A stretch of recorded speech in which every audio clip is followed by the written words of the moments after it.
Welcome to our first edition of the Lillehammer Sport and Event Conference. This conference concept is developed by Lillehammer Olympic Legacy Sports Center. We're actually right now in one of the first rinks that was built for the 1994 Winter Olympics.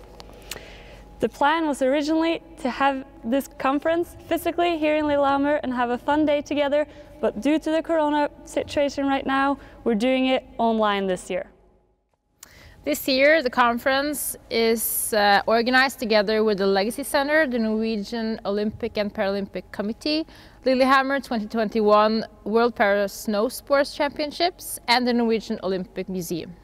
A little bit about us. We'll be guiding you through this conference. My name is Silje Norendal. I've been snowboarding since I was 5 years old.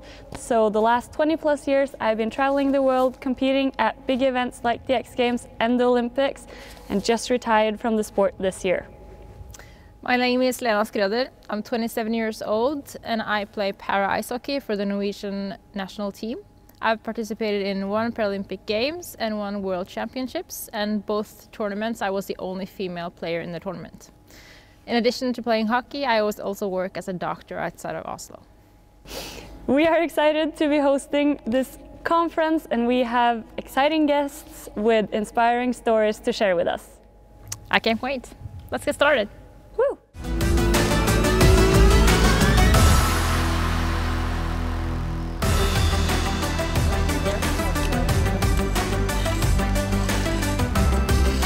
Yes! Welcome to our first guest, the President of the Norwegian Paralympic and Olympic Committee, Berit Kjøll. Thank you for being here with us. Thank you for inviting.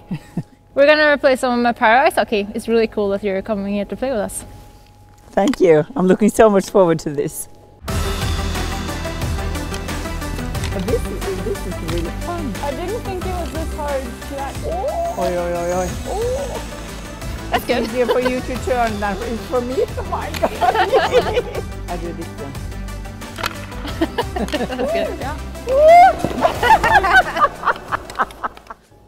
Berit, I was wondering, do you maybe have some opening words you would like to share with our national and international viewers? Absolutely. First of all, I would love to share with you the vision of Norwegian sports is joy of sport for all, with a strong emphasis on all. That is the most important priority of the Norwegian Olympic and Paralympic Committee and Confederation of Sports. That is exactly why it's so important, necessary and natural that people with disabilities must have the same opportunity to follow their passion and interest and take part in sports activities as everyone else. We are so happy that Lillehammer Olympic Legacy Sports Center has launched a brand new international sports conference, perfectly in line with our wish to become a stronger voice at the international level and the value of sharing knowledge and experience. I hope and think that this conference will be an annual highlight for sport leaders and stakeholders in the years to come.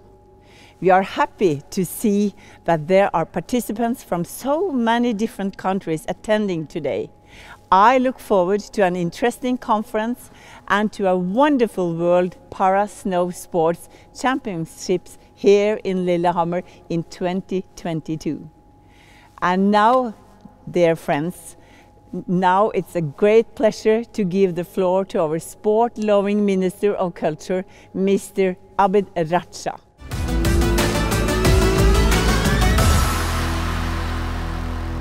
Dear ladies and gentlemen, tuning your computers into this first ever Lillehammer Sport and Event Conference, highlighting the tremendously important topic of how to promote sports for the disabled. I sincerely hope that this conference, Passion for Diversity, will provide insight into this very important issue. Now, I would like to take a few moments to introduce the host of this conference, the Lillehammer Olympic Legacy Sports Center. Established in the wake of the Youth Olympic Winter Games in Lillehammer in 2016, the Legacy Center is working hard to fulfill the goals of the Youth Olympic Games. These goals can be summarized in the slogan, train better, lead better, and share it with the world. Sharing of experience and know-how is particular in winter sports was the aim when they establishing the Legacy Center. Since the start in 2017, more than 1,000 young athletes and trainers from more than 30 countries from all around the world have participated in the center's training camps here in Norway. I am therefore pleased to share with you that the government and the Ministry of Culture we are very proud sponsors to the running of the Lillehammer Olympic Legacy Sports Center. Ladies and gentlemen, hopefully this conference will be another important project in the sharing of knowledge on sport-related issues with the rest of the world.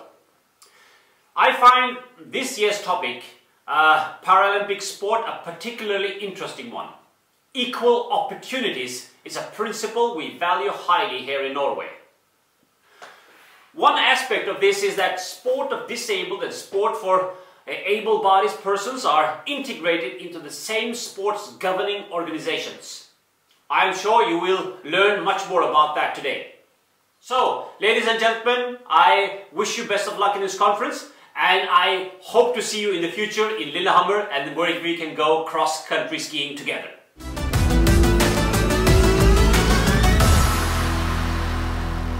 Thank you so much to Abid for joining us and giving a great opening speech. Yes, thank you so much, Berit. We had a lot of fun, and thank you for warm and promising words. And thanks to you, girls. Thank you so much.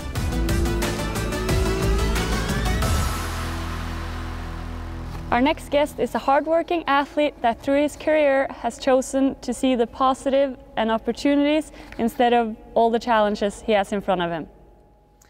Bjørnar Erikstad has been sailing for many years. He has competed at 4 Paralympic Games and he has 18 medals altogether, both nationally and internationally.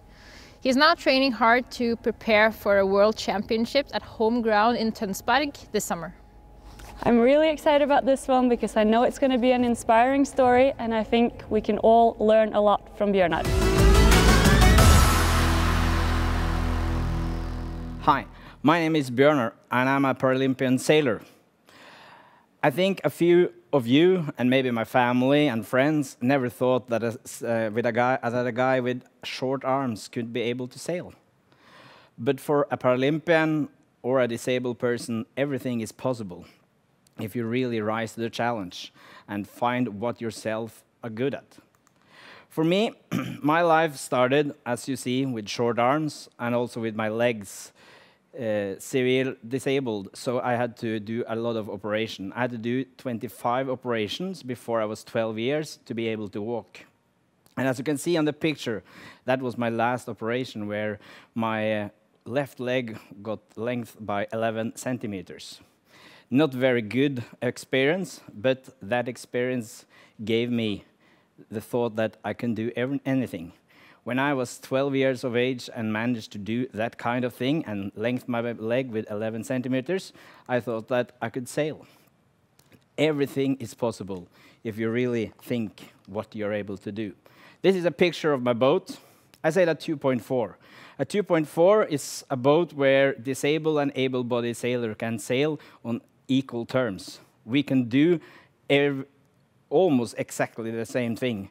We sail in events where able-bodied and disabled sail together. In the Paralympian, we of course sail only with disabled sailors. And as you can see, I have all the lines arranged for me, so I can use my teeth to pull all the lines, and I steer with my feet. So in that way, I could sail the boat. And I've been in 4 Paralympian. I have been world champion two times for disabled sailors, and I have a lot of medals. So in that way, I'm quite happy with my performance. Today, I want to share with you 2 thoughts of how I were able to sail. The one is I have only short arms, and the second is manage your challenges. I have only short arm, and the thing is, we can choose how complicated our lives will be. We can choose if we want to focus of the things that we can't do anything with. Or we can choose to say, all right, this is my situation. What can I do? What is my goal in life? And I think a lot of people, especially able-bodied people, always, or never maybe, have got the question, can you really handstand? But for me, I always thought that, am I anything when I do not know how to handstand? I can't even get my arms over the head. How is that possible for me to handstand? But then, when I realized, when I asked the able-bodied persons, can you really handstand? And they say, no. And then they say, why is that so important? And the truth is, that's not important at all. It's important is that you do things that you really like to do. And for me, I'm not particularly interested in handstanding, and I don't think maybe even people who knows how to handstand and are able to do it and are good at it really think that that's the most thing they are most precious about. I think they will say that, okay, handstand is okay, but that doesn't really explain who I am. And that's the thing. What are you good at? And I'm saying, okay, I have short arms, but I can do so much more. I can be a sailor. I can be a good sailor. I can go to school. I can do anything if I really want to choose what I believe in, choose what I really focus about. I'm not focused so that I have short arms. I know it. They can never grow out. But I can do a lot of things even that I have short arms. Disability isn't about how you physically are. It's what you're making it out of. And I have never thought myself as disabled in the way that I cannot do the thing I want to do. I'm disabled because the way I was born, but I'm not disabled because of it. I choose to do whatever I want, and that's why I'm a Paralympian. I can do whatever I want with everything I need to do.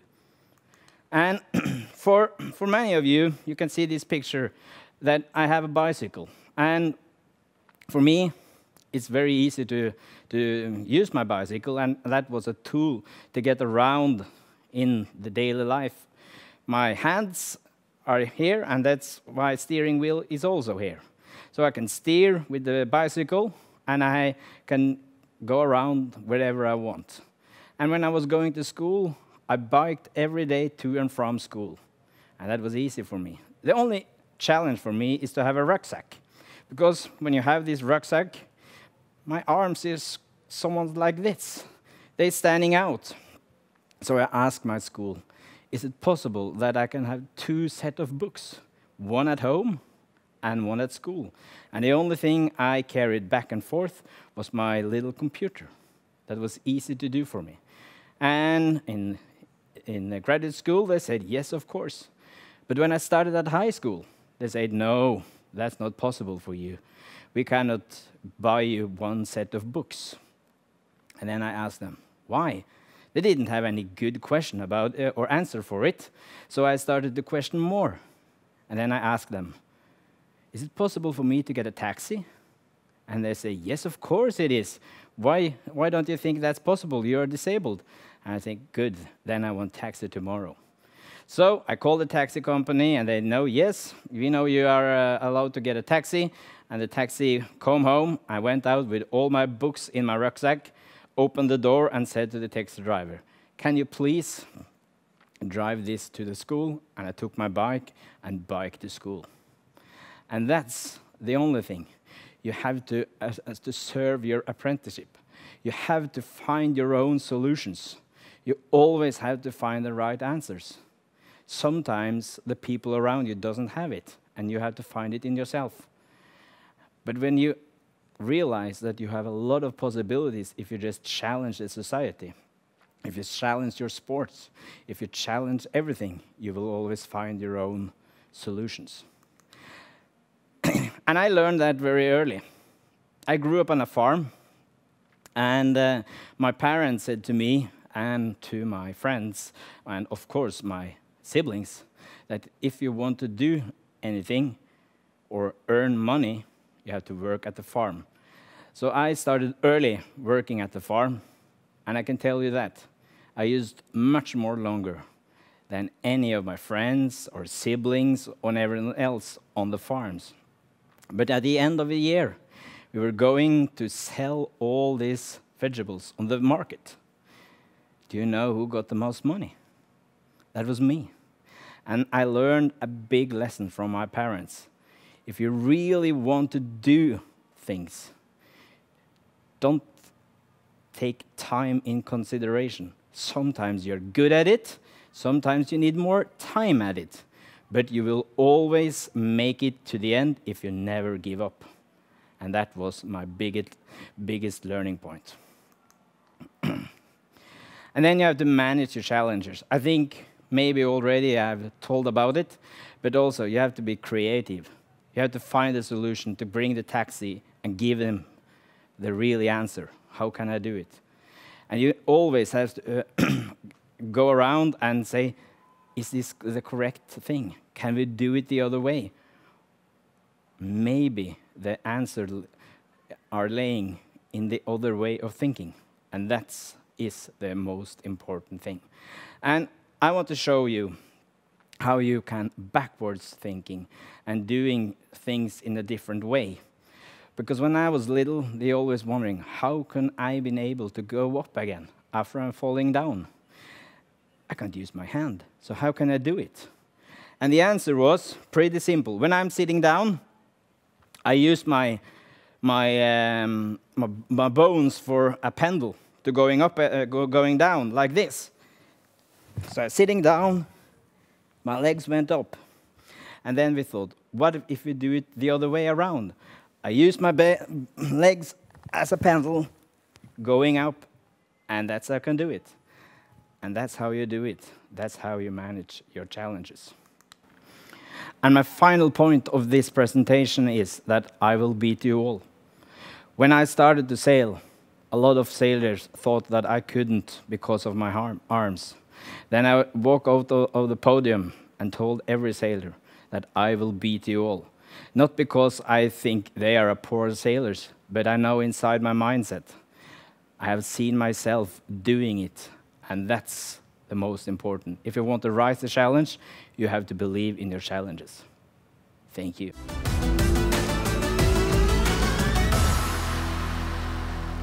Thank you, Bjørnar, for sharing your story and your positive attitude.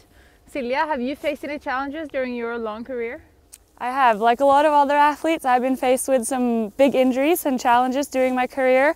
And I think it's not the injury or the challenge itself that really hurts. I think it's that you get taken away from what you love the most and the sport, and you get taken away from the chance to working hard towards achieving your goals. And I think that's the hard part as an athlete when you're outside of the sport for a while. But I think always after long periods away from the sport, I learn a lot and I always come back stronger. Yeah. Injuries are definitely tough to deal with. I think my biggest challenge has been to combine sports with work and studies, because when I want to pursue a sports career, I have to take time off from those things, and then I have no income. Other than that, I think me being a female, trying out for a hockey team with only guys has been hard, because I think I have to prove myself a bit more. I think athletes are faced with challenges every day, but that's just a part of the sport.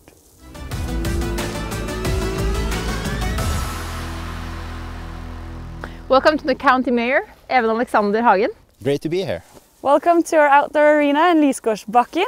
Yeah, it's perfect to use this arena for this digital conference. It really is, and it's a lovely day too. I was wondering, I have a couple of questions for you. What do you think about this conference that the Legacy Center is hosting, and what do you think about this year's theme? I'm really cheering for this conference. We have also granted support from the region, so we hope this will be a great success. And we have a great legacy here in this region, an Olympic legacy in winter sports, and we are very proud, so we want to share our knowledge with the rest of the world and also support young athletes from all around. Great words. Thank you. Do you know anything about the Paralympic history? Yeah, I know something, because we have some competitions and I've been to some events, but I would really like to know more. The reason I'm asking is our next speaker is Craig Spence from the IPC. He's head of marketing and communications, and he's going to tell us about our Paralympic history. Hello everyone, it's great to be with you today. Thank you to the organisers for the kind invitation, and thank you to Lena and to Celia for the wonderful words of introduction. Over the next 10 minutes or so, I'm going to explain to you the rich 75-year history of the Paralympic movement and the IPC, how we went from a small sport event at Stoke Mandeville Hospital in Great Britain through to becoming one of the world's biggest sport events. So let's begin at the beginning. The beginning was 1948, when this gentleman, Sir Ludwig Guttmann, held the first Stoke Mandeville Games. Now, Guttmann was a German neurosurgeon. He fled Nazi Germany in the 30s and sought refuge in Great Britain. He found work at the Stoke Mandeville Hospital, treating injured World War II veterans who had a spinal cord injury. Now, before Guttmann, those soldiers who had spinal cord injuries were pumped full of morphine and led to die. Guttmann wanted to change that, and he wanted sport to be a tool for rehabilitation. And his vision was that these injured World War II veterans would eventually become active members of society and taxpayers. Now, in 1948, the same day as the London Olympic opening ceremony, Guttmann staged the first Stoke Mandeville Games on a patch of grass at the back of the hospital. The event featured 16 soldiers who took part in archery. And it was a great event, and soon it spiraled, and it became an international event. And within 12 years, the first Paralympic Games were held in Rome, Italy, soon after the Olympic Games in the same city. Now, the Games were much smaller than they are today. 400 athletes, 23 countries, 8 sports. But it was the start. And 4 years later, the Games were held again in Tokyo, again, soon after the Olympic Games. Now, from 1968 onwards, the Olympics and the Paralympics went separate directions, and it wasn't until 1988 that the two games came together in one host city, and that was in Seoul, South Korea. Now, in between all of that, the first ever Paralympic Winter Games were held in Sweden in 1976. Now, despite that rich history, the global governing body for the Paralympic movement was not founded until 1989, and it wasn't until 1999 that the IPC actually had a headquarters. Today, the IPC has a simple vision. It's to make for an inclusive world through para sport. And as a membership-based organisation, we serve national Paralympic committees, international federations, regional organisations, and international organisations of sport for the disabled. The latter of those groups were the founders of the Paralympic movement all those years ago. Now, what I'm going to talk you through now is some of the successes of the Paralympic Games. And I think the most successful games in terms of the impact it had, you could say, were Barcelona in 1992.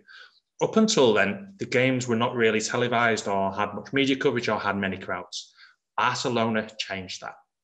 3,000 athletes, 84 countries, 16 sports.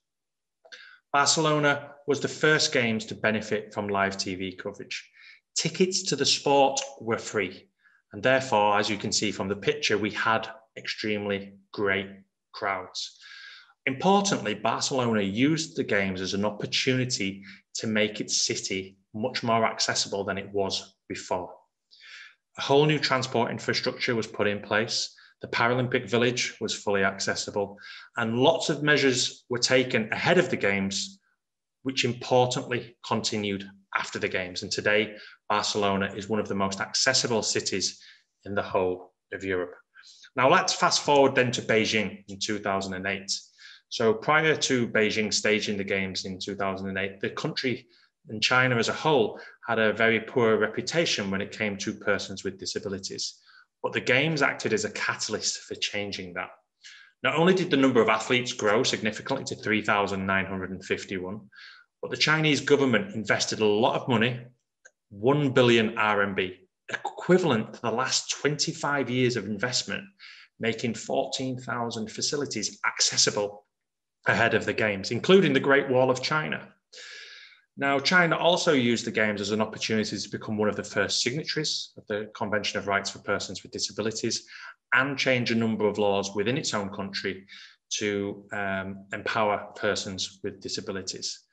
Away from all the infrastructure and law changes, the sport in Beijing was tremendous. Great crowds, great TV coverage. And I think for the first time, the international audiences really started to switch on to the Games. 4 years later, the Paralympic Games returned to their birthplace, to Great Britain. And London 2012 was a stunning success. For the first time, the Games were promoted as a high-performance sporting event. And the athletes certainly did deliver with some tremendous performances across all 20 sports. Tickets were sold to every event, and the Games were pretty much a sellout. 2.7 million spectators packed the venues. The hottest ticket in that summer was a ticket to the Paralympic Games, and every single sponsor of the Games activated its Paralympic rights. So Paralympians were on billboards, and Channel 4, the British broadcaster, really did a stunning job in broadcasting the Games. Internationally, the Games were broadcast to a cumulative audience of 3.8 billion people in 100 countries.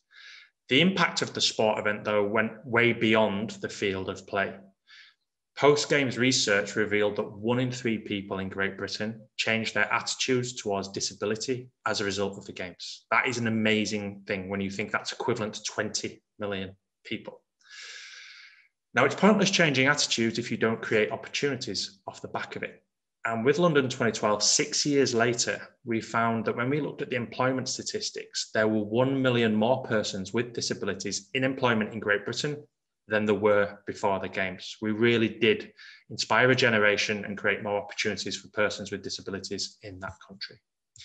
Now, looking at the Winter Games in Sochi is a good example on how the sport can act as a catalyst here.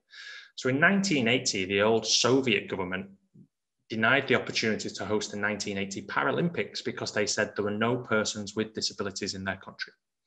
34 years later, Russia staged tremendous Paralympic Winter Games in Sochi in the Black Sea. Now, the Russian government hadn't really done much on disability before the Games, but they used the Games as an opportunity to change all of that. Within Sochi, they made a barrier-free environment so that anyone could get around regardless of whether you had a disability, a pushchair with a young infant, or whether you're an elderly person who had mobility needs. It was a barrier-free city and it was really easy to get around. That blueprint that was created for Sochi is now being rolled out across 200 Russian cities. Great achievement. The TV audience in Russia also grew for the Paralympics, and the global TV audience was 2.1 billion people in 55 countries. The sport was tremendous, and that helps when you've got all these broadcasters showing the Games. Now let's look forward to this summer. And I was heartbroken last year when the Paralympics were postponed, even though it was the right reason. I was heartbroken because up until then, Tokyo was on course to deliver the best Paralympic Games we'd ever seen in terms of everything. It was going to be absolutely mind-blowing. And I'm still confident that this summer's Games will be very, very special. Japan introduced various new rules ahead of these Games, including a Universal Design Act, ensuring that all new facilities built in Japan are fully accessible. Up until the Games were awarded to Japan, very few hotel rooms in Japan were fully accessible. We've managed to change that as a result of the Paralympics going into the host city. In 2013, when Japan won the right to host the Games, just 70% of metro stations in the country, in Tokyo, the host city, were accessible. We're now in the late 90s. That would never have happened had it not been for the Paralympic Games going to the city. Tokyo was on course to be the first truly sold out Paralympic Games. And regardless of what happens with crowds this summer, the TV audience is going to be our biggest yet, with 4.25 billion TV viewers, a cumulative audience, watching the Games in over 160 countries. So it's a huge mega event now, is the Paralympic Games, and we're expecting 2,500 media to attend the Games. 30 years ago, we were getting those numbers in terms of athletes. Today, we get it in terms of media coverage. So thanks to Gutmann's vision from 1948, this one small event that started with 16 injured World War II veterans has now become the world's third biggest sporting event. Only the Olympics and the FIFA World Cup is bigger than the Paralympics. But what makes the Paralympic Games even more special is we are the world's #1 sport event for driving social inclusion. There is no other event that can change attitudes towards disability like the Paralympics. We empower millions of people around the world, and we truly hope in the future that the Games can become a platform to transforming the lives of the world's 1 billion persons with disabilities. So in 10 minutes, there's a quick run through of the history of the Paralympic movement, the growth of the Paralympic Games, and a little bit about the IPC. Thank you very much.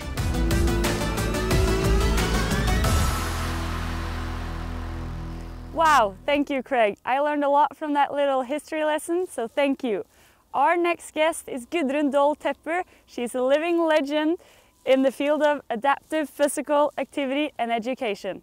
She's a professor of sports science at the Freie University in Berlin, and she's also the vice president of the German Olympic Sports Confederation. During the years, she has filled numerous positions within international sports, and amongst them, the former chairperson of the IPC Sports Science Committee. Gudrun, we're looking forward to hearing more about the German sports model and the position of the Paralympic movement within it. Here is On the Road to Inclusion.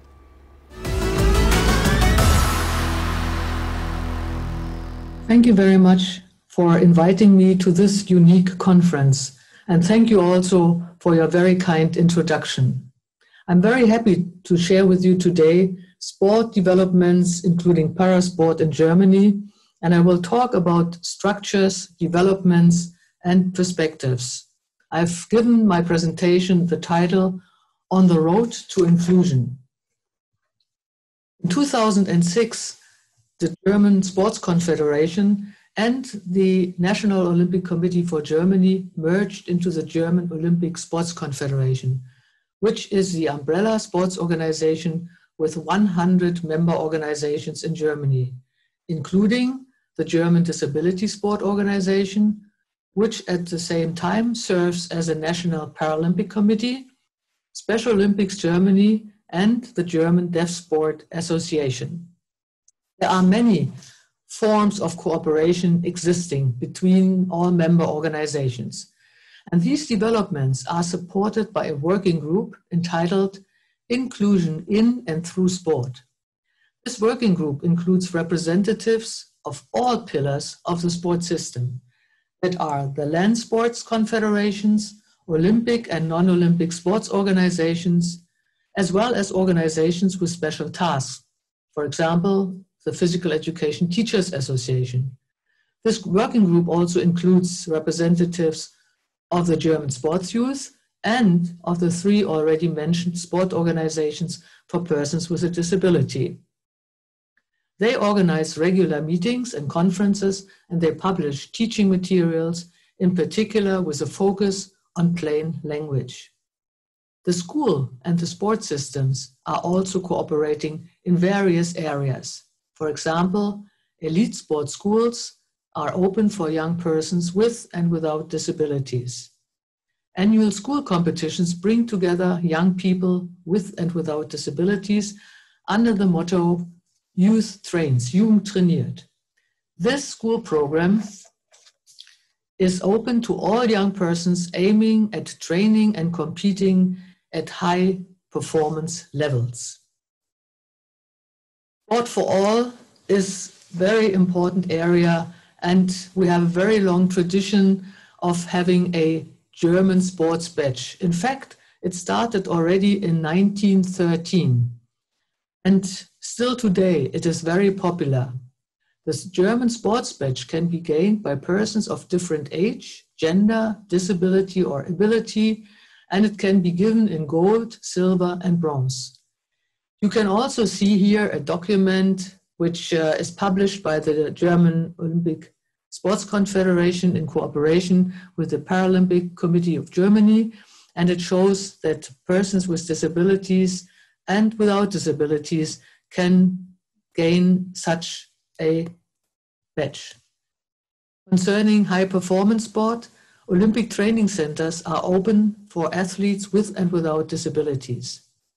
Very important issue in parasport is talent identification and development. Currently, new strategies are being developed in order to use more structured approaches. A crucial role is given to coaches being involved on different levels of performance. Please have a look at this picture. Here we have two para-athletes in athletics, and they are trained by a coach, very famous coach in Germany, Steffi Nerius, the former world champion in javelin throwing, and she is really successful and is very well known, and we're trying to encourage more coaches coming from sport to also work in parasport. When we look at the efforts being made towards inclusion, we have to highlight that in 2013, the General Assembly adopted unanimously a position paper on inclusion.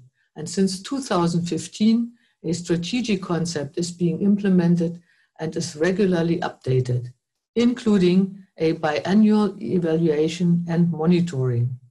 Here you can see material that is being distributed to all sport organizations in Germany, and this material exists either in a printed version or in a digital format.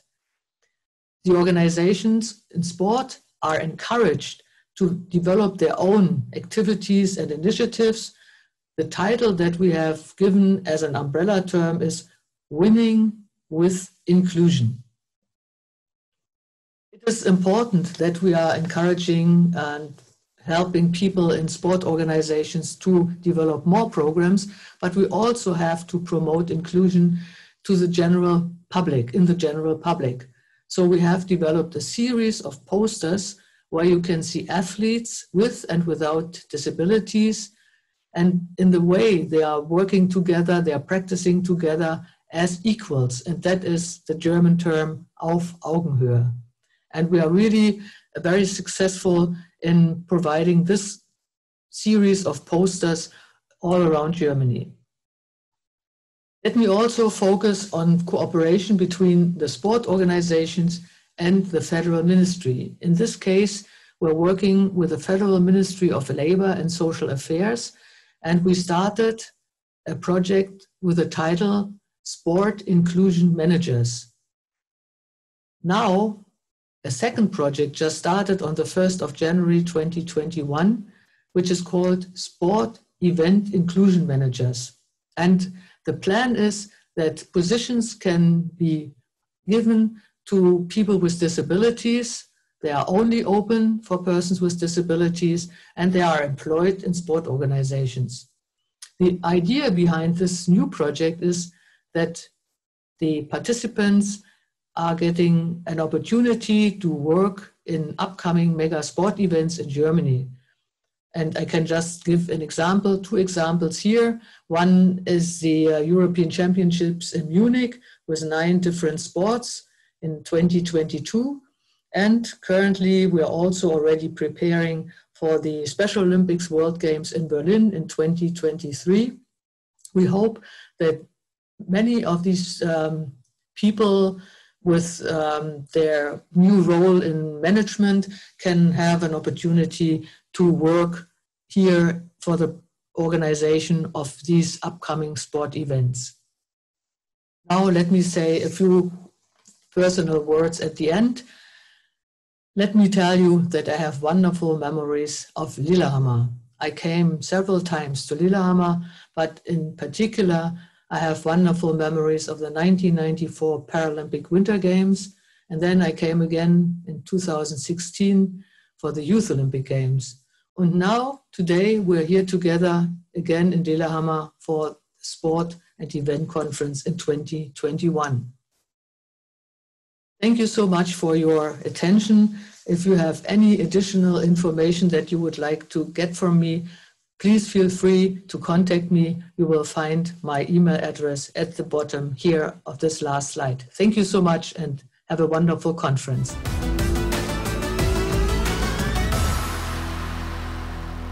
Thank you so much, Gudrun. It is interesting to see how other nations organize the Paralympic sports and where you succeed. As athletes competing all around the world, we do learn a lot from each other, no matter the nation. I think this is something we can all benefit from, learning from each other and becoming better athletes, coaches and sports leaders. As you can see, we have now moved locations. We are now at the Birkebeineren Ski Stadium, one of the locations for the World Championships next year. I was wondering, Silja, do you have any experience with para-athletes yourself? I'm glad you asked, because I actually do. The last couple of years I've been traveling with a para-athlete as a part of our national team, so we've actually been a mixed Paralympic and Olympic team for the last couple of years. That's cool. How's that been for you? It's been great. It's been a great experience for all of us, I think. I think the para-athlete that we do have on our team is maybe the most driven guy on the team. He's the first one up in the morning and he's the last one that wants to leave the mountain every day. And I think we all benefited from it, and I think we learned a lot from each other. We learned from him. He learned a lot from us, and it's been great being a mixed team. That's cool. For those of you who don't know, in Norway, both Olympic and Paralympic athletes are under the same umbrella. They're part of the same federation. This means that both Olympic and Paralympic elite athletes have access to the same resources. Some teams, they are under the same federation, but they train separately, while other teams train together, as for example in the Norwegian snowboarding team. The integration of Paralympic sports is a really important part of the Norwegian sports model. This next guest is someone who knows quite a bit about the Norwegian sports model. Mats Andreassen is the head of activity development within the Norwegian Olympic and Paralympic Committee. Mats is a former para-skier and is here to talk about the Norwegian model and how Norway includes all athletes in sports. Joy of Sports for All, the Norwegian sports model by Mats Andreassen. Hi, today I will give you a brief overview of how Parasport is organized in Norway and how our organization is organizing Parasports. I'll talk first a bit about our vision for Parasport, a bit about the integration process going from the handicapped sport organization into a fully integrated model in Norway. I'll be talking a bit about challenges we've seen and also see forward. And lastly, I'll talk a bit about the successes that I think we've achieved. So in Norway, we have chosen to organize all sports in one organization. This is grassroots and mass participation sports together with the Olympic, the Paralympic, the Deaf Olympic, and the Special Olympic Committee. We also have company and corporate sports within one organization. So in Norway, we've joined all sports organizations within one umbrella. The vision for this organization is Joy of Sport for All. And in Norway, 93% of all children take part in sport during their childhood. So it's important for us to also understand why those who don't take part. And the integration process was also funded on this. 98% of all children with a disability are integrated into mainstream schools in Norway. So there's also a political pressure and a political will to think integration at all levels of the Norwegian society. For the traditional handicapped sport teams, they saw a lack of recruitment of new members. So each year, the members of the handicapped sport teams were getting 1 year older. The Norwegian geography is another challenge. People living in rural areas could have hours to go to meet other children with a disability. So it made it challenging to compete and train together in one team. So for them, it was more natural to go into a team or a sport club together with their classmates. The handicapped sport organization also saw a need to increase the sport competence within their organization and to gain experiences from the best possible sport competence. And then, of course, for us as an organization, having inclusion and equality as important values, to create then a vision of sport for all means also including para-athletes in the same organization. Then over to the integration process. The integration process actually started a long time ago. Already in 1972, the president of the Handicapped Sport Organization said at their first assembly that the final goal for the handicapped sport in our organization must actually be to dissolve when the athletes are fully integrated into Norwegian sports at all levels. I think there were 3 key steps of the integration process. First of all, it gained speed in '97, when the first federations started signing agreements. And this process was actually spread out on 10 years. And I think that was one of the strengths, because we made sure that the federations were ready to take over the responsibility. The second important part of it was that it came fresh money and funding together with the responsibility to make sure that they had that there wasn't a competition over the funding they already had, and they had the possibility of increasing their work on parasports. The thirdly important factor in the integration process was that we kept the employees from the handicapped sports organization, both centrally and nationally, but also regionally, to help and aid the organization taking over this responsibility. A process like this doesn't go without challenges, and there's not only pros, there's also cons. So looking at how we're organized, then an organization built on voluntarism makes it challenging to spread a message like this, reaching out to grassroots level and also getting the clubs to take ownership. Building enough knowledge in all the 12,000 sport clubs to make sure that all athletes are taken well care of. Recruiting new athletes is also still a challenge, even though it was a challenge in the handicapped sport organization. Reaching out with the message that it's important and it's possible for everybody to take part in our organization.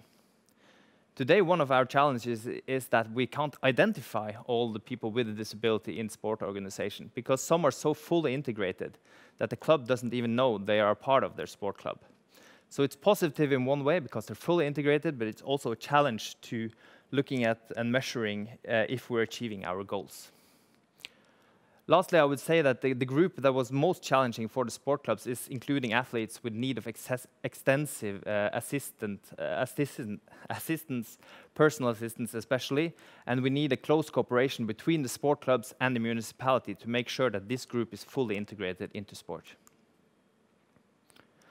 Lastly, I'm going to talk about some of the successes, and I think that one of the aspects what Parasport needed when it came into our organization was firstly visibility.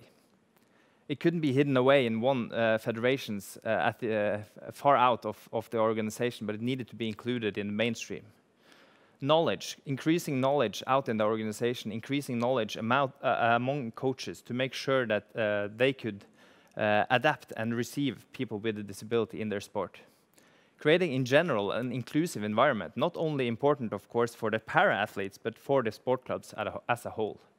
And then lastly, making sure that we have athlete focus. We can't look at people with a disability as on the left side here in this picture, a pack of birds who's similar or the same needs. We need to see each athlete by itself, and there's just as much difference between disabled athletes that there are among able-bodied athletes.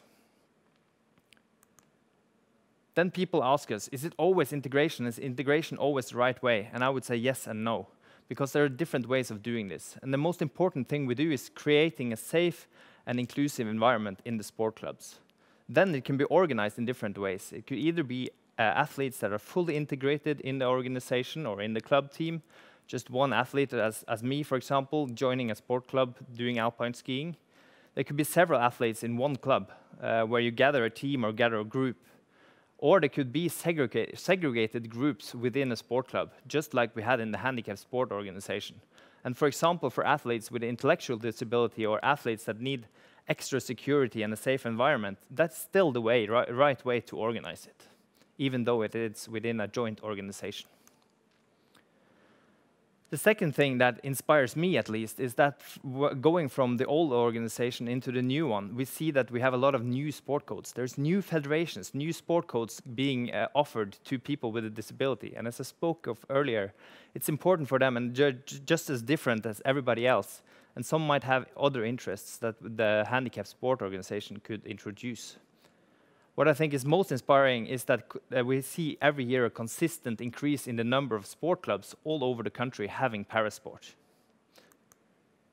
Lastly, the para-elite sport, maybe where we saw the first and important results, because several federations inherited athletes or teams, and we saw them needing the access of the best possible sport knowledge. It was more important for me when I came in the national team of alpine skiing to have a coach that knew alpine skiing and not necessarily knowing how to alpine ski with one arm. There's a lot of inspiration between the Olympic and the Paralympic athletes, and we see that getting role models into the mainstream channels of our organization is really, really important, and it's really lifted the value. We see a lot of synergies between the para and the Olympic athletes going in together and creating inspiration for each other. So I'll finish off with this picture in front of the Pyeongchang Olympics and Paralympics, where all the athletes are together under one umbrella, Team Norway. For us, this has been the right way to organize it. Thank you.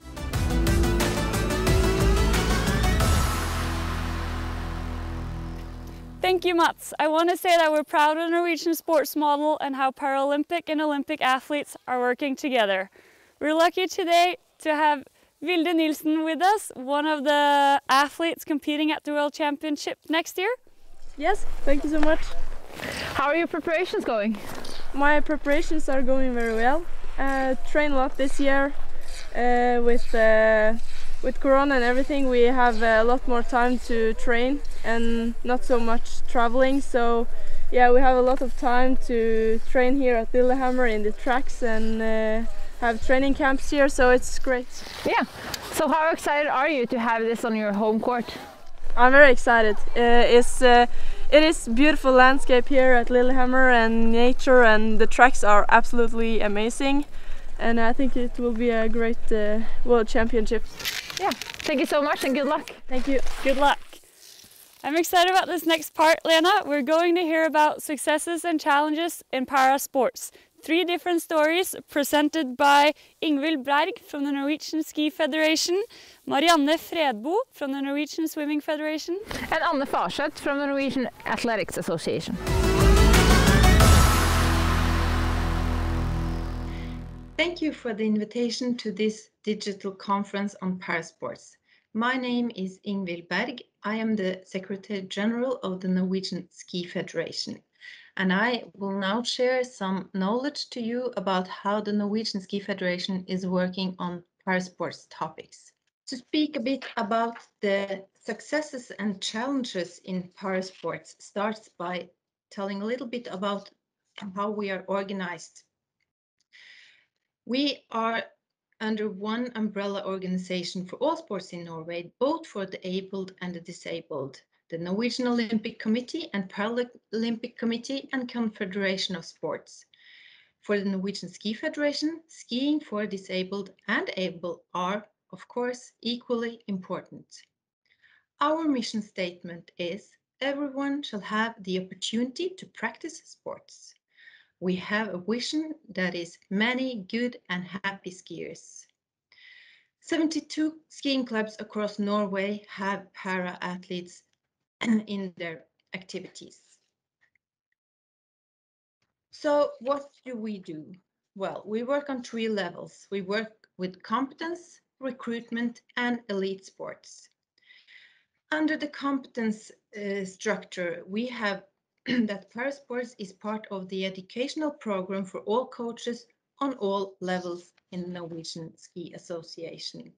We have specific coaches for specific groups and the knowledge of challenges to these specific groups. Parasports specific education is a part of all education in the Norwegian Ski Federation. We also have a website with practical advice and inspiration for athletes and clubs.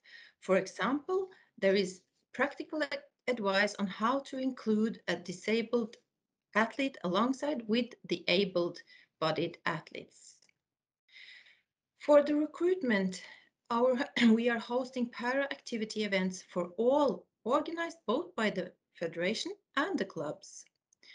We are making available sports equipment to be tested at no cost. And I would also like to add that the athletes can apply for funding for Parasports equipment from the Norwegian government, from the Norwegian Department of Sports and Culture.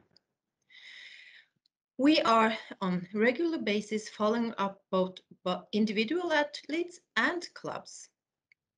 We are also including Parasports in all our events at all levels. For instance, in the Norwegian Championships, there are also events for the disabled alongside the non-disabled.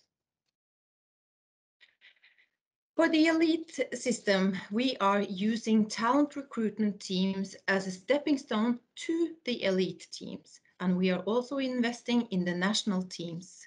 We are investing also in sponsorship agreements with these teams. So furthermore to our challenges. Well, one challenge is to connect more potential athletes and their families and parents with the clubs and the federation.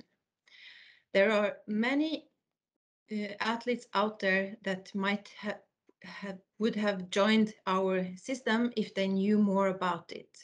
So getting the attention that the Parasports and the athletes really deserves is important to work on, not only for the top athletes, but for the day-to-day basis recruitment and for the everyday athlete to see that it is possible to join in the sports. We have also a challenge on establishing sufficient para-skiing activities across all of Norway. We are a big country, and to reach out to all of Norway is something we have to work on. We have a lot of opportunities as well. We need to further develop partnerships with organizations and rehabilitation centers to connect with possible para-athletes. We need to build on already established local activities and to develop new concepts together with our clubs and the regional departments of the Skiing Federation. We need to build tailor-made concepts for potential sponsors to increase the financial framework. And I'm happy to say that this job will be easier during this year for the upcoming championships in 2022. We have to know and understand the facts even better. For instance, how many potential para-athletes are there? What are the actual barriers for being active? It might not be just about the money. It might be that there is competence, or it might be the equipment. It can be a lot of different topics that is the actual barrier, and we need some more knowledge. And with knowledge, it is a good opportunity to increase the work we are doing. So we look forward also now to use the Lillehammer 2021, postponed until 2022, World Para Snowsports Championships to increase the attention and awareness of the parasports and the athletes across Norway, both the day-to-day athlete and the athlete. Thank you for your attention. I look forward to seeing you during the championships postponed to January 2022.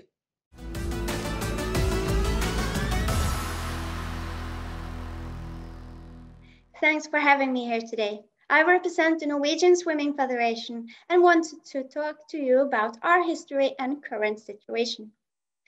But first, my own experience of joining a Norwegian swimming club is exclusively positive. As a 20-year-old, I approached the club and asked if it was possible for me to join. I could swim, but only breaststroke.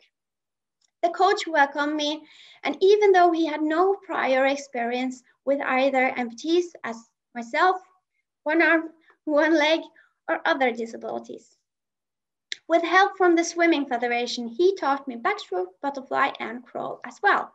And he let me swim with other swimmers my own age.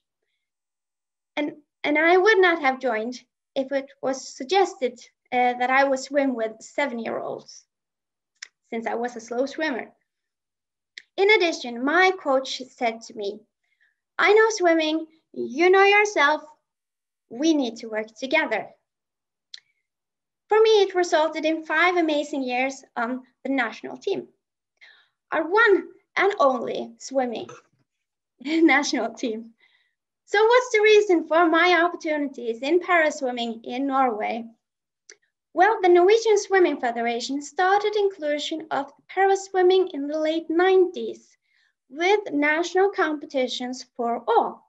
In early 2000, we started translating the Ipc swimming rules to Norwegian and implemented the rules to the Norwegian swimming rules. We educated our own classifiers and knowledge of para-swimming was included in the educational programs for trainers, instructors, and leaders. This was essential to be able to increase the knowledge and change the attitudes towards para-swimming. And in 2005, we had the full responsibility of the para-swimming in Norway. So for this Norwegian Swimming Federation, it is quite important that a swimmer is a swimmer. As you can see on the picture, we only have one national team. And as far as it's possible, they are together at camps and other events. And it's mainly when it's international competitions, the team are separated. So what's our current goals and challenges? During the inclusion process, there was a great willingness at the Swimming Federation, but the para-athletes themselves was a challenge. Understandably, they were afraid of losing what they had and knew, and also their identity while merging. So it took some years until the Swimming Federation could see the clear positive results of the work. And also recruiting para-athletes have been and still is a challenge. And we have only a few contestants on higher level. This season, we have 3 para-swimmers qualified for the national team. We need to focus on education and the changing of attitudes. And since Norway have a lot of small clubs who are spread geographically, it's important that each athlete gets their opportunities that they need. It can, as an example, be quite demotivating to train with a younger swimmer, a group of swimmers, because you are a slower swimmer than your peers.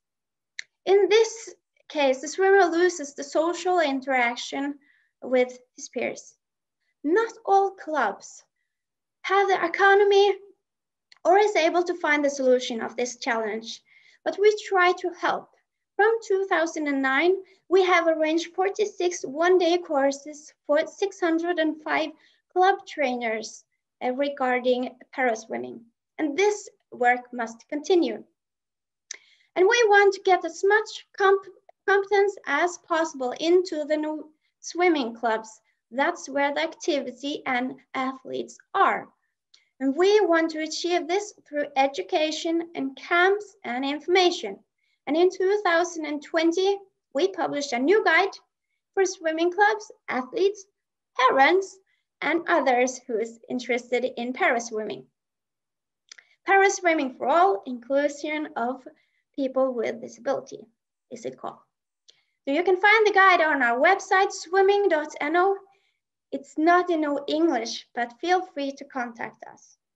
So to summarize, the Norwegian Swimming Federation have focused on education, knowledge, and remember, a good process takes time. Thank you.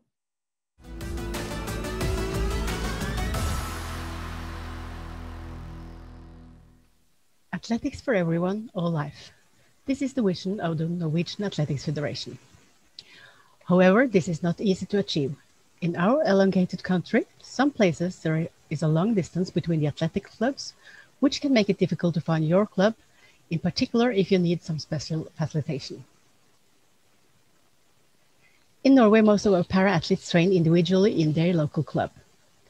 We experience that clubs are generally good at including and taking care of para-athletes.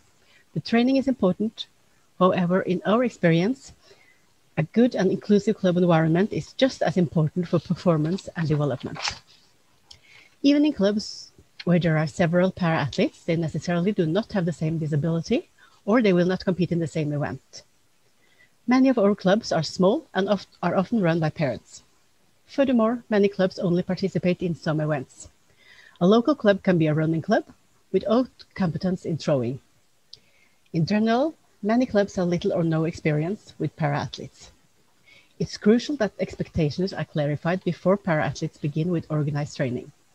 What the athletes need and want, and what a club can offer. Para-athletes may need help or assistance during a training session, for example, to get into a racing chair. Club leaders and coaches may find it scary to be responsible for special equipment, technique, and training methods for para-athletes. Limited opportunity to follow up and take care of athletes is not because of lack of commitment and enthusiasm from the coach or club, but rather a lack of resources. It can be difficult to decide who you should train with.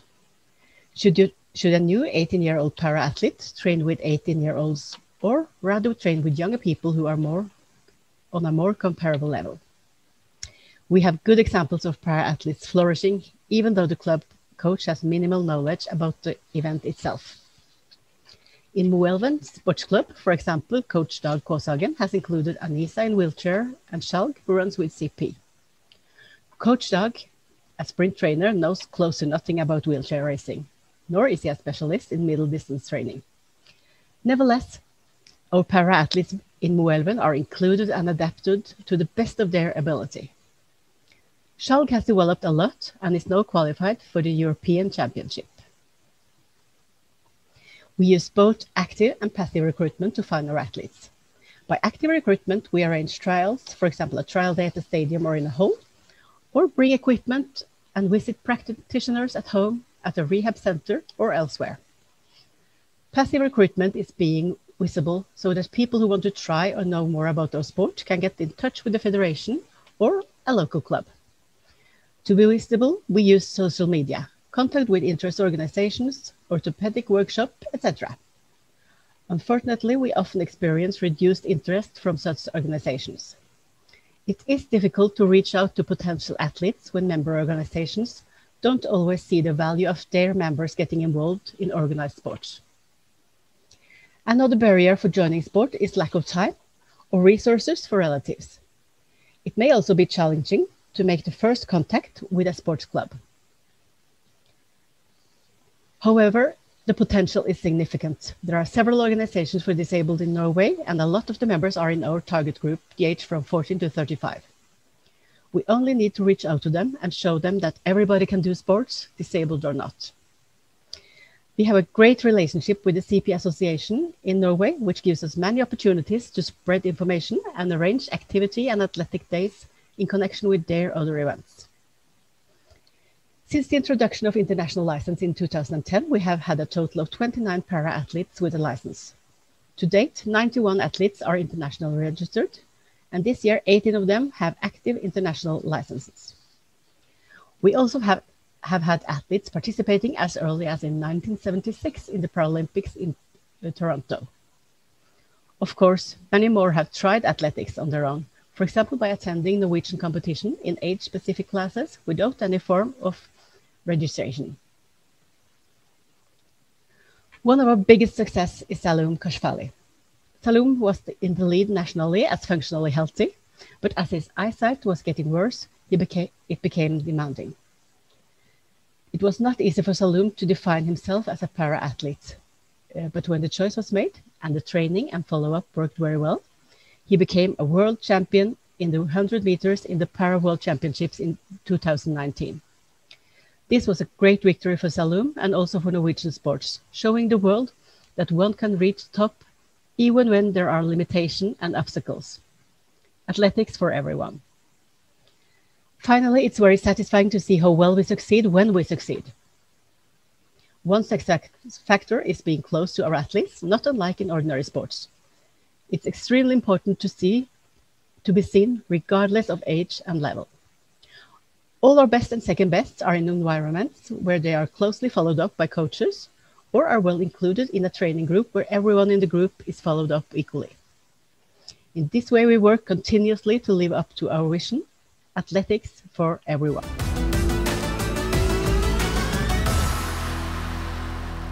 Thank you so much for sharing your experiences, Ingvild, Marianne and Anne.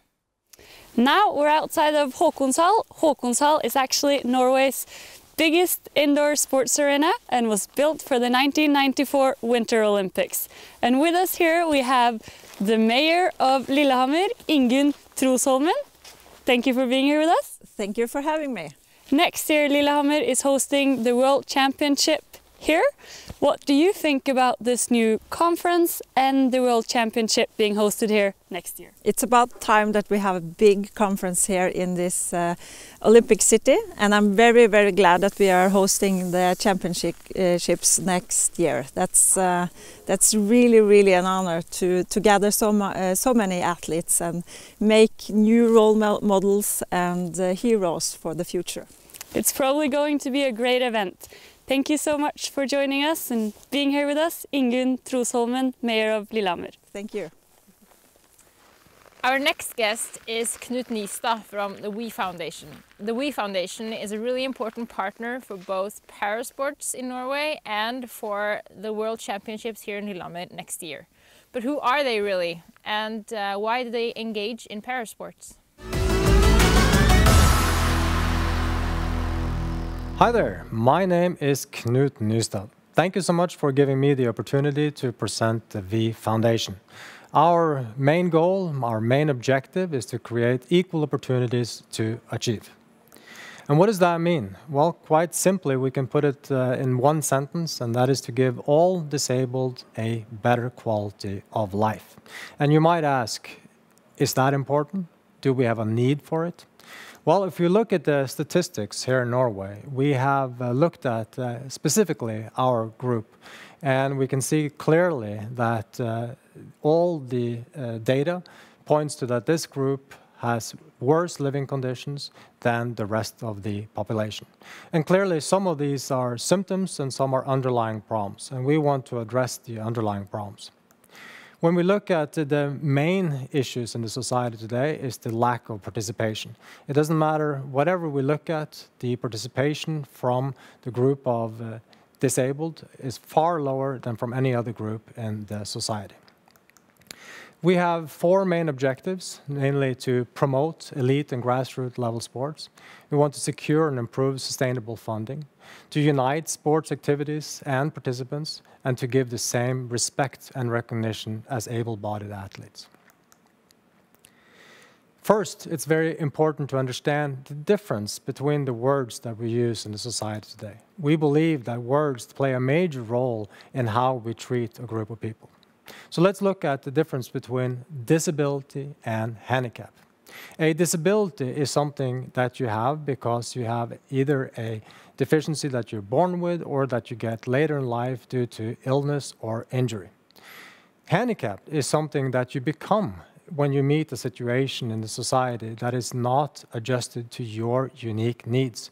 In other words, can all of us experience being handicapped? And thereby, there's also an easy solution.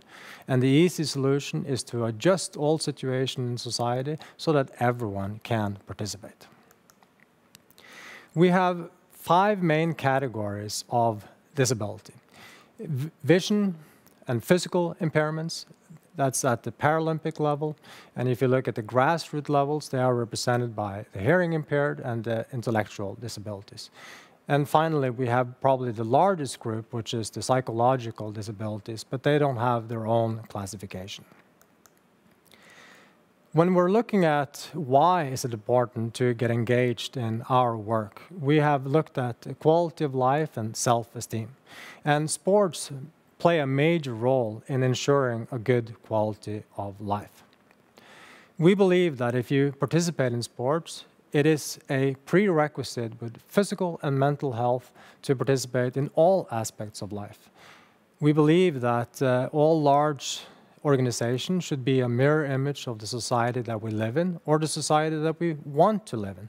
So we believe that the participation in sport needs to increase. When you look at improved physical and mental health, a lot of people think that that only pertains to people that have no disability, but it's most important for the people that have a disability.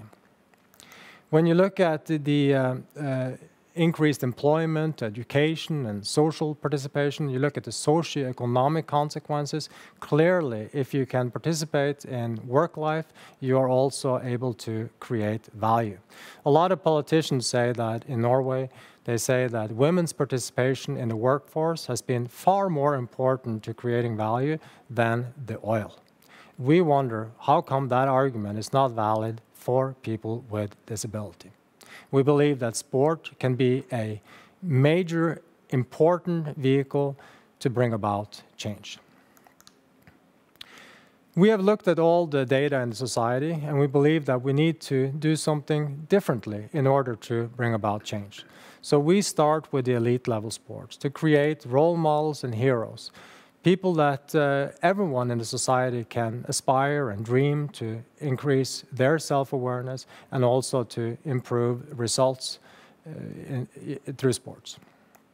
The second level that we want to address is the grassroots level sports, and we want to take everything that we learned through elite sports and we want to implement that at the grassroots level.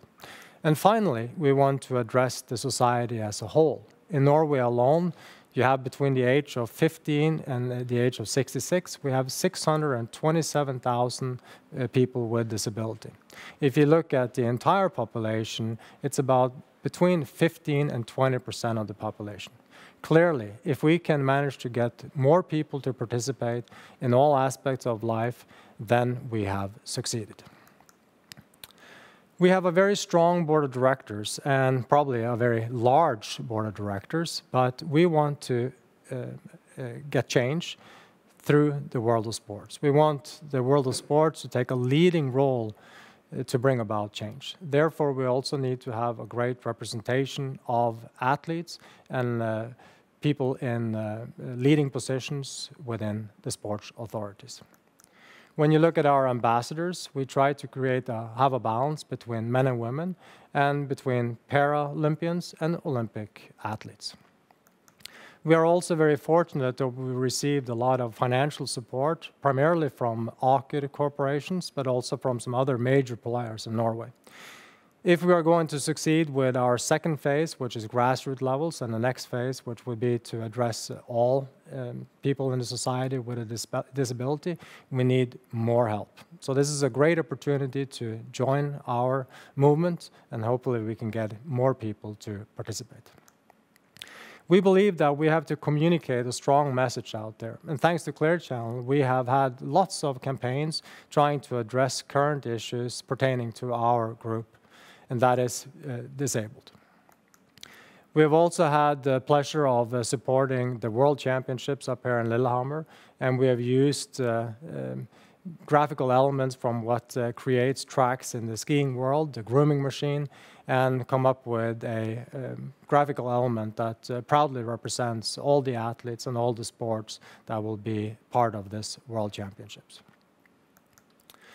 When you look at what is it that we are trying to achieve, well, we want to look at all the possibilities. We want to look at the society, and we want to try to create activities locally. And one of our goals is to make sure that all the municipalities ensure that any disabled person can participate in the local community. And when you look at the sustainability goals, that is in close relation to what I last stated. Because if you get people to act locally, then you can succeed also globally. We need to turn words into action. And I think that in order to succeed, we all have to accept some facts. All people deserve an opportunity to participate. All people can and should create value. And society must continuously address those needs, and they need to invest and act according to the goals that they have in order to correct the imbalance in society. Thank you so much for listening to the story about the V Foundation, and I hope you contact me if you have any questions. Thank you, Knut Nystad, and a big thank you to the V Foundation for supporting para-athletes all over Norway. With an exciting topic, our last part of this conference, we have invited a few guests. We want to hear how some athletes, sports leaders and foundations are working together to increase the awareness of parasports and why. Over to you, Lena, at Maihaugen. Thank you, Silja. We have some exciting guests with us here today. In the studio, we have Berit Kjøll, President of the Norwegian Olympic and Paralympic Committee. We have Bjørnar Erikstad, Paralympic Sailor. We have Knut Nystad, CEO of the We Foundation. We have Jan Petter Saltvedt, sports analyst from the Norwegian Broadcasting Corporation. And we have Bjørnar Erikstad from the Norwegian Board Sports Association. With us here today is also on video Craig Spence from IPC. He is the Chief Marketing and Communications Officer of the IPC. Welcome, everyone. Thank you. Thank you. I think we'll start with Craig Spence. I have first questions for you is, how does the IPC feel that the focus and publicity around parasports is today internationally? I think the question about how the IPC feels about parasport publicity is a great question. I think the simple answer, we've made great progress in recent years, but there's so many opportunities out there for us to deliver even greater growth in the future. Now, if I look at TV coverage, Barcelona 1992 was the first games ever to benefit from TV coverage. And if you fast forward then to Tokyo, we're going to have live TV coverage in 160 countries, reaching a global cumulative TV audience of 4.25 billion people. That's pretty much 75% of the world. A great achievement. These people are going to see Paralympics and hopefully not only see great sport, but change their attitudes towards disability, which will support our vision for driving social inclusion. TV is one part of the jigsaw, though, and I have to say that we're so pleased with Tokyo that we're going to see TV coverage in Africa for the first time. Widespread coverage of highlights and things like that. So that's great progress. Away from TV, we're also seeing more traditional media coverage, such as written newspapers covering the games and such like. In Tokyo, we've had to limit the number of people who can attend the games from the media for the first time ever. We've got 2,500 media subscribed from all around the world who want to come and cover the games, which is a great achievement and shows the appetite is there to cover the Paralympic Games. Now, the opportunity for us is, although the Games coverage has increased significantly, and we can still make progress in many countries around the world, the opportunity is actually growing the coverage and the publicity in between the Games. So it's fantastic engaging the whole world in the Paralympic Games every 4 years, but it's even more important that we tell the story and secure coverage in between the games. So events such as World Championships and regional events are huge opportunities for us to continue telling the stories of athletes. We also found last year, when most of the sport events were cancelled, that we could still engage people through our own digital channels by telling the stories of the athletes, the amazing stories of resilience that can empower people around the world. Now, in terms of other opportunities that exist, I think we've got to look to our commercial partners. Commercial partners can engage people who traditionally don't follow the Paralympic movement. Look at Toyota as a good example. For the second time last weekend, Toyota used its Super Bowl adverts to showcase a Paralympian. This time it was US swimmer Jessica Long, telling the story of how she was adopted and then went on to become one of the world's best para swimmers. So that's a huge growth area for us in terms of engaging people. So although we've made great progress, I still think there's greater opportunities out there for us to engage more people around the world in this wonderful Paralympic movement.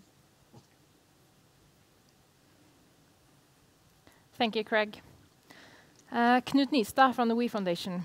Earlier today, we heard about you and the We Foundation. You've been around for 3 years now. What part of your work has been the most successful? Well, first of all, thank you so much for having me here.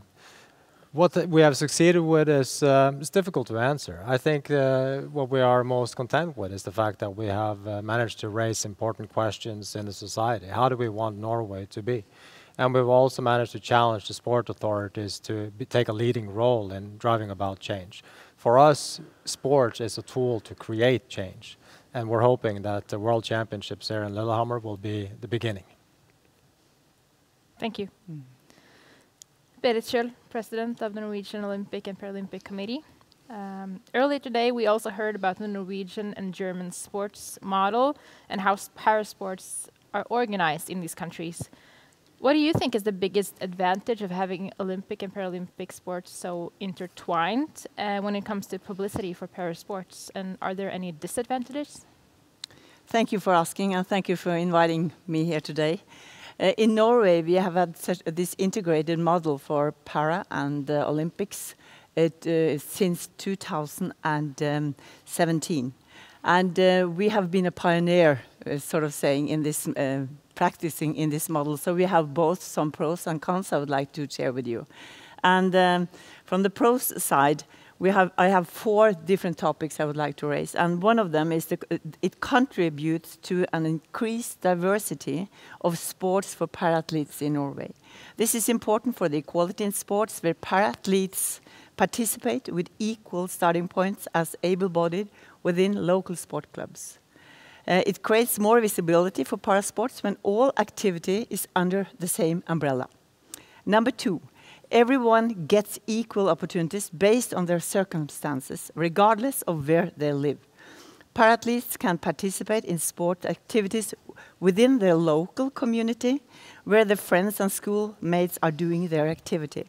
The traveling distance to the sports activity is decreased due to the fact that all sport clubs include everybody. That's important. Topic number 3, the competence that exists within each sport of discipline and with the respective national federation is important. Efforts are being made to ensure that all over 55 national federations add parasports as a special subject to the coaching education. By being a part of the same organization, we assure access to the coaches who have most knowledge of the specific sport. And number 4, and last but not least, our Elite Sports Center has a competence offer that is quite unique with Paralympic sports. I dare to say, even though we are well aware that there are some other countries having similar models, such as Netherlands and USA, at the Elite Sports Center, there is a transfer of competence between Paralympic and Olympic sports because the center is, of course, responsible for all elite sports. It means a lot for both the Olympic and the Paralympic athletes to train, work, and travel together, learning from each other. As an example, I can mention the national rowing team. That is an integrated team which secures a professional program for all athletes. And I must say, it's highly motivating getting up to the Olympia Top Center and to see that all the Paralympics and Olympics are training, eating, and socializing together. That is really motivating. On the challenges side, I also would like to point out a couple of things. And when the national federation shall have an offer, the efforts of resources are often spread out. In addition, there is an expectation that the para-athletes shall be able to find an offer and participate in all sport clubs. Sometimes it can be demanding to ensure that the competence and understanding is sufficient in all sport clubs. And area number 2 on the challenges side is that the recruitment to parasport is challenging. In a segregated model, you can argue what it would be easier for para-athletes to discover competent parasports environment within the different sports. And point number 3 on this side, the battle of attention is also demanding for parasports. Para-athletes are less featured in media, and you might say that they must fight for the attention compared to the Olympic athletes. And the 4th and last point on this side, para-athletes can become a small part of a sport environment in a big picture, both in relation to the sport club and within the national federation. So that was a short summary of both pros and cons with this sport model. Thank you. Thank you. I think someone who knows a bit about this is Bjørnar Erikstad. You're a Paralympic sailor. As an athlete, how do you feel that the publicity and focus on parasports has been, and have you seen any change during the years? Yeah, I've been in sailing and in parasports since 2000, and it has been a significant change to the positive side. We have got more media attention, and we also got more attention from our federations and from our elite sports side. So it has been a growth, but the thing is that for the sailors, or if you're a winter sport athlete, the only big focus and the attention is a few months before the games and maybe a few weeks after. And then they go dark for 1.5 2 years, and then you see the winter sports, and then for the winter sport, then you start to see the summer sports again. So the challenge is that we need to have the focus all the year round, especially if you want to make more the sponsors, that the sponsor can make more advantage of us. Because if we are not attention just for a few months every 4 years, we are nobody. So I think it has been a growth in the media coverage, but it could definitely be better. Yeah, I agree. Bjørnar Erikstad, how do you, in the Norwegian Board Sports Federation, hope to achieve by having one national team and having one set of social media channels and so on for both the para and the able-bodied athletes? First of all, our main goal is to have the best possible program for our athletes. And we hope to achieve that by having one national team. In that way, the athletes get the same resources, and the athletes can also learn from each other. Second, I would say that we hope to achieve making para a natural part of our board sports community. And we believe that we can achieve that by communicating and content creating para in the same way as you would able-bodied athletes, and expose our community for it on a day-to-day basis, not like if you follow in a specific account or something. Yeah, that's good. We've been talking a bit about social media. You mentioned some media coverage, Bjørnar. Jan Petter Saltvedt from NRK. We all know the parasports aren't mentioned in the media as much as Olympic and other able-bodied sports, both in Norway and internationally. How can parasports get more attention in the media? That's a huge question. As Berit Kjøll said, there's a constant fight for the attention in the medias. It's a narrow and small window, and it's a very cynical world, all of that. There are some elements, though. Stories within the media coverage. Stories are everything, and I think Parasports have got more brilliant sports stories than I think some really know for themselves.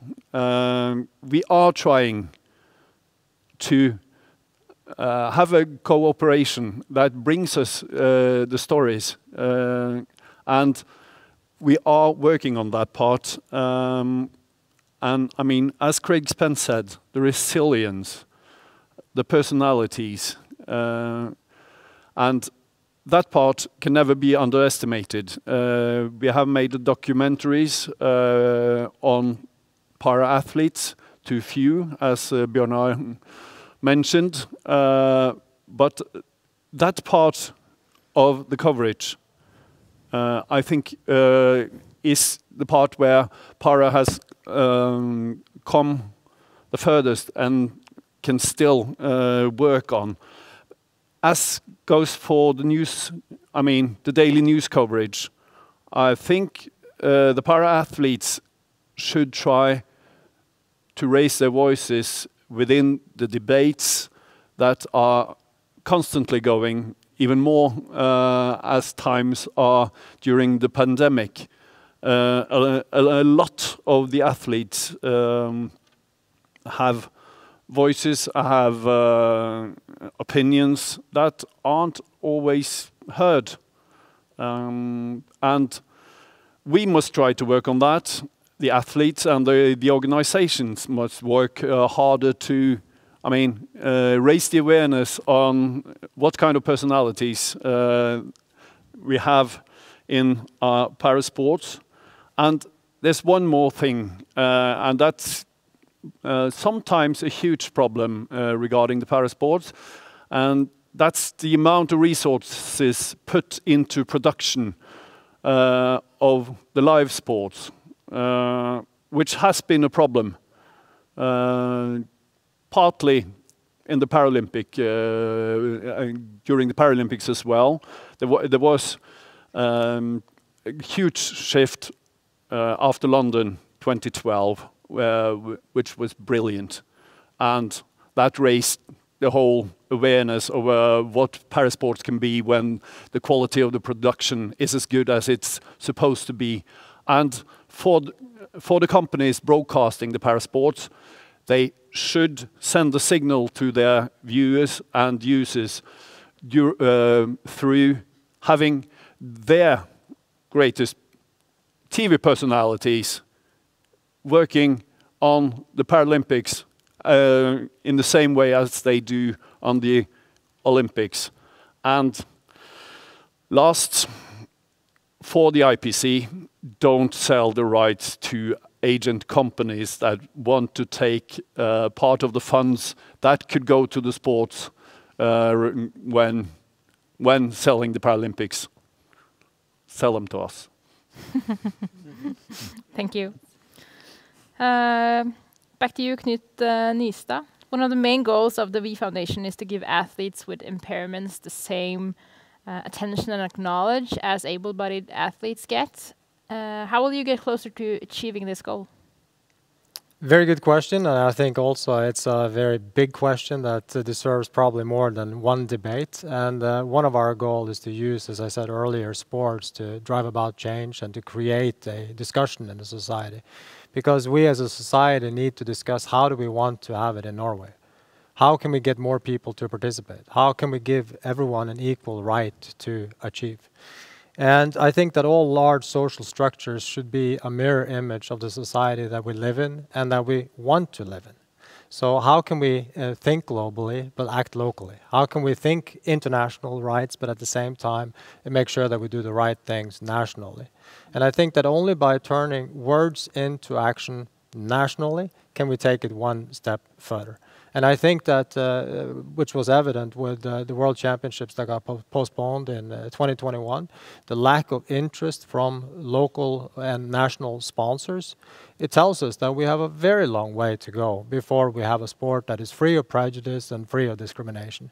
So let this be the beginning, and let's hope that we can create great changes in Norway first, and then we can lead by example, and hopefully, in the end, NRK can show us great entertainment from the world of parasports. Thank you. We've been focusing a bit on Norway now. I want to ask Craig Spence from the IPC, how does the IPC work to strengthen the position of parasports internationally? So the IPC, in its role as the global governing body of the Paralympic movement, sets the strategic direction for how we want to grow the movement. But as a membership-based organisation, it's for our members who really need to do the work on the ground. The IPC cannot be responsible for sport development in every single country around the world. That's where we need the national Paralympic committees. And if you look at the IPC Strategic Plan, our first strategic goal is all about strengthening the Paralympic movement at all levels.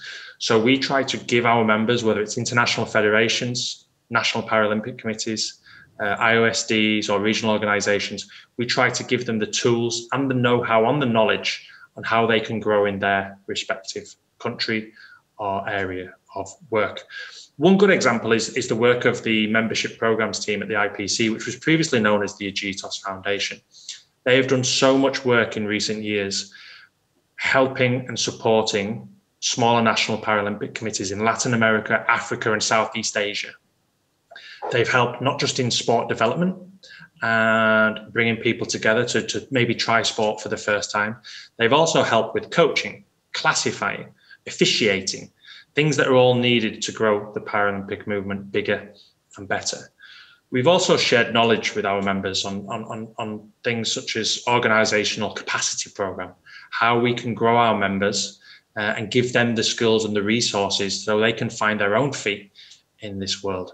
So we are absolutely committed to growing the Paralympic movement and serving our members better. And we'll continue to give our members the tools and the resources and the know-how so they can develop further in the years to come. Thank you, Craig. So the IPC, they are lending a hand to the Norwegian Paralympic and Olympic Committee. How can the Norwegian Olympic and Paralympic Committee contribute to building Paralympic role models, and who can then increase the attention for parasports?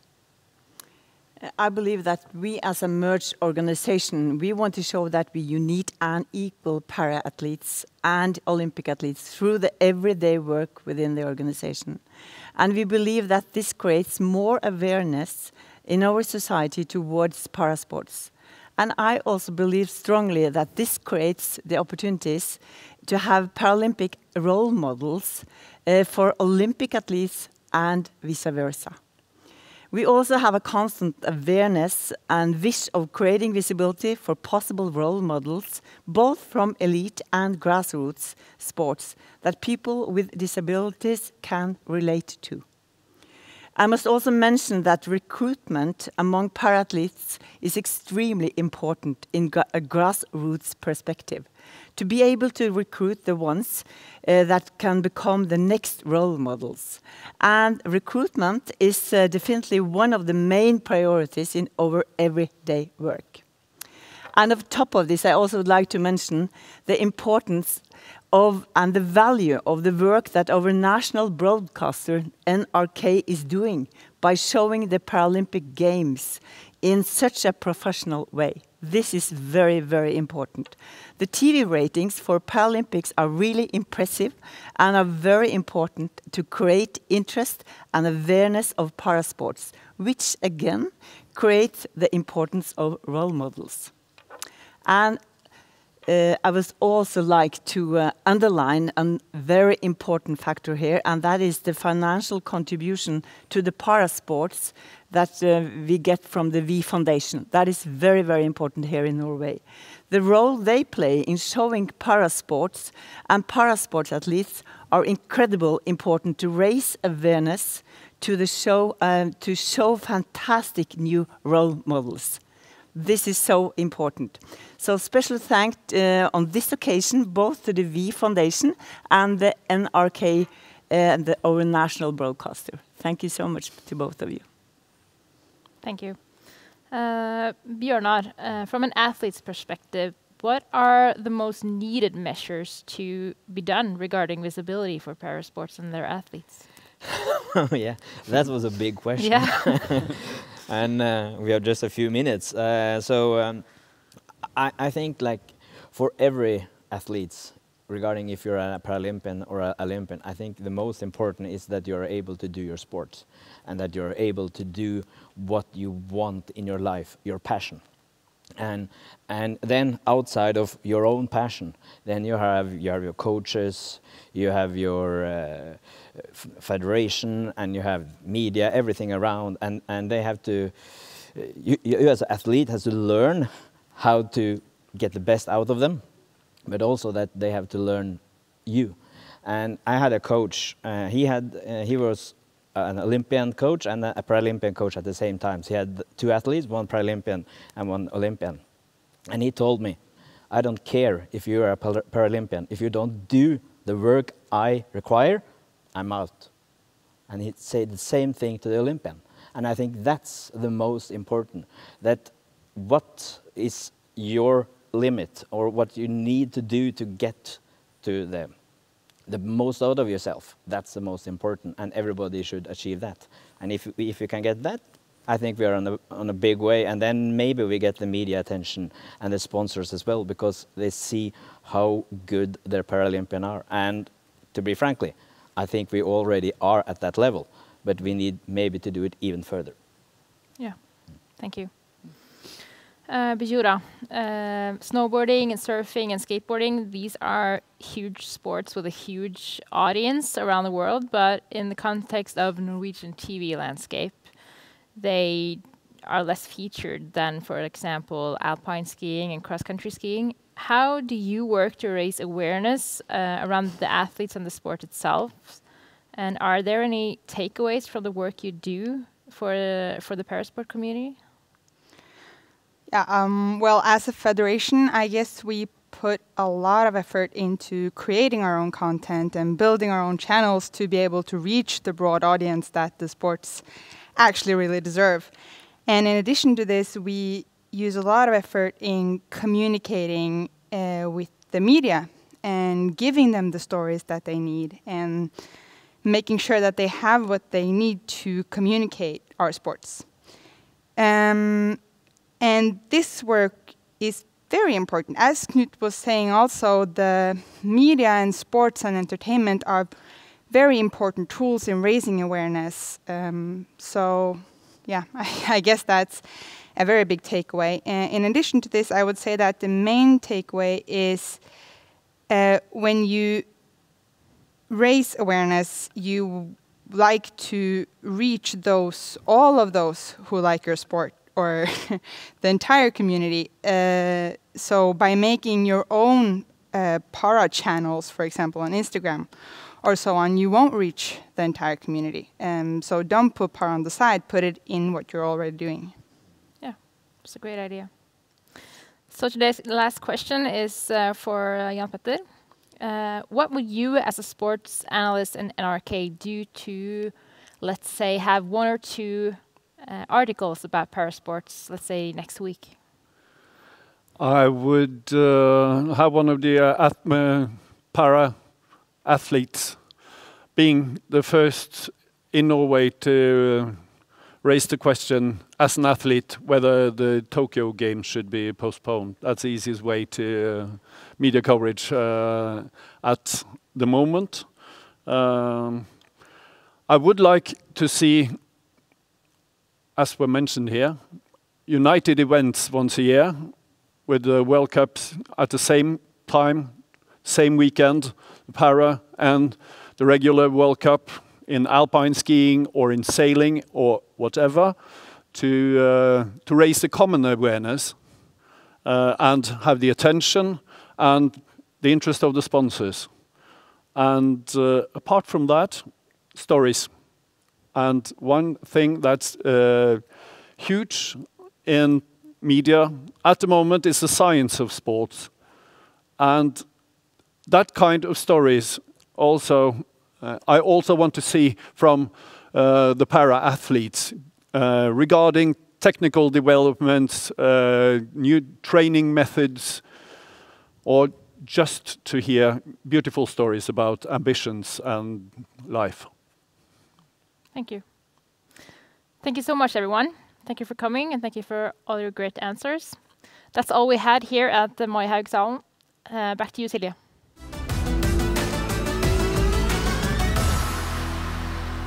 Thank you for an interesting debate, Lena. Wow, what an amazing couple of hours it's been. It's been both inspirational and educational. Do you feel inspired, Jostein? Oh yes, Silje, very. It's so motivating to be able to get this valuable input from all these competent speakers. It's been great. Jostein Burås is the CEO of Lillehammer Olympic Legacy Sports Center. Thank you for putting this conference on. Thanks a lot. Do you have any exciting plans for the conference in the future? For sure, for sure. We are hoping to make this conference an annual event here in this region. And the main idea is to focus on big sport events taking place in the area and using them as the main topics for the conference. So in the spring we will decide the theme for the next year's conference. So we hope to have everyone back here again in 1 year. Nice. Does the Legacy Center has other exciting projects ahead? That's for sure. Our main activity in the Legacy Center are international training camps for athletes and young sport leaders from all around the world. So for the next summer season we are planning 5 different training camps. So check out our website or follow us in social media and you'll find more information regarding those. In addition to that, also one more exciting news. We are planning a young leaders educational program, also available for young sport leaders from all around the world. So soon, young leaders from around the world will have the chance to apply for this program. So that's the next thing coming up. That sounds amazing. We want to end this international part of the conference thanking everyone that has submitted videos and being a part of this first ever Legacy Sports and Event Conference. It's also very important for us to say thank you, a big thank you to all our partners that have made this conference possible. You have done a great job, all of you. So thank you to the team behind the World Parasnowsport Championship, the Norwegian Confederation of Sports and the Norwegian Olympic Museum. And also to our sponsor behind the financing of the event, the Inland County. And also, I had to say a big thank you to the project leader for this quite actually complex project, Per Erik Mælum. He has done a great job putting all these details together. And last but not least, a big hand to you, Silje and Lena, for hosting this conference in a great way. You've done a great job, so thank you. Thank you. It's been a great honor for me to be a part of it, so thank you. I also want to end everything with saying a big thank you to you for watching, and I hope to see you in person next year.